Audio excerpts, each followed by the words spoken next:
A former Stanford swimmer was found guilty of a brutal sexual assault on an unconscious woman at a party. He was sentenced to 6 months in jail. Critics say that does not fit the crime, and they're even pushing to recall the judge in this case. The district attorney wanted 20-year-old Brock Turner to serve 14 years in a state prison and says the 6-month sentence amounts to basically a slap on the wrist. The punishment does not fit the crime. This predatory offender failed to take responsibility, failed to show remorse, and failed to tell the truth.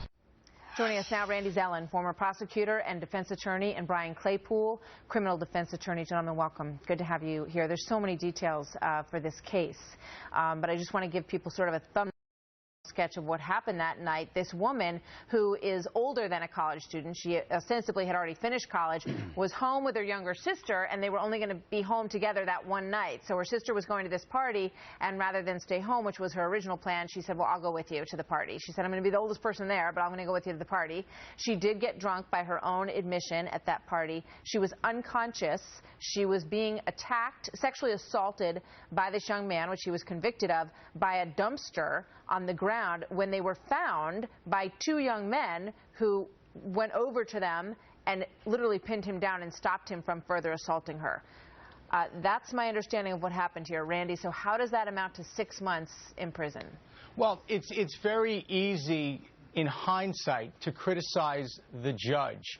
And there is so much about this case that I've heard in terms of sound bites, predatory, and this, that, and the other.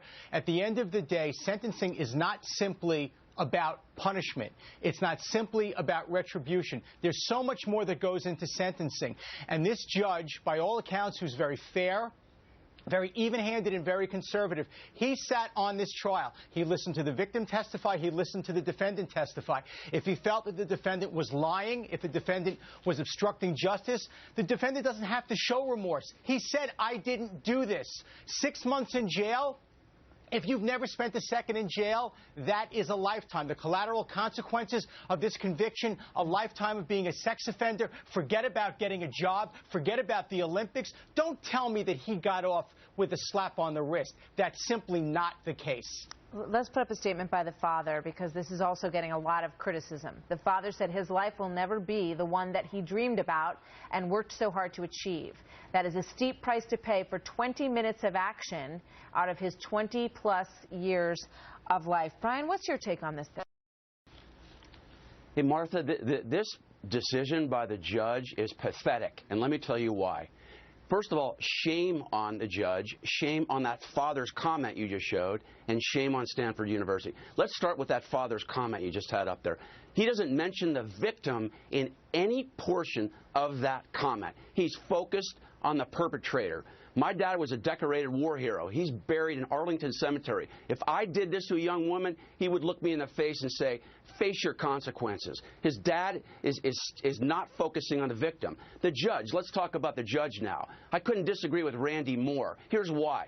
In California, you've got to consider both mitigating and aggravating circumstances. Here are the aggravating circumstances this judge didn't consider, Martha, that she's at a dumpster, she's unconscious, it took two people to pull him off, and the fourth thing is nobody is considering the psychological impact on this young woman. This is a lifelong poisonous, toxic scar that she's going to have to live with for the rest of her life, and he faces 6 months for this. This is absolutely unconscionable. She wrote a 7,000-page word statement. Here's a part of it. I tried to push it out of my mind, but it was so heavy. I didn't talk. I didn't eat. I didn't sleep. I didn't interact with anyone. After work, I would drive to a secluded place to scream. Again, I didn't talk. I didn't eat. I didn't sleep. I didn't interact with anyone. I became isolated from the ones I love most, and it went on. And I mean, the description of what she went through that night at the hospital in order to prove this assault is just horrific, Randy.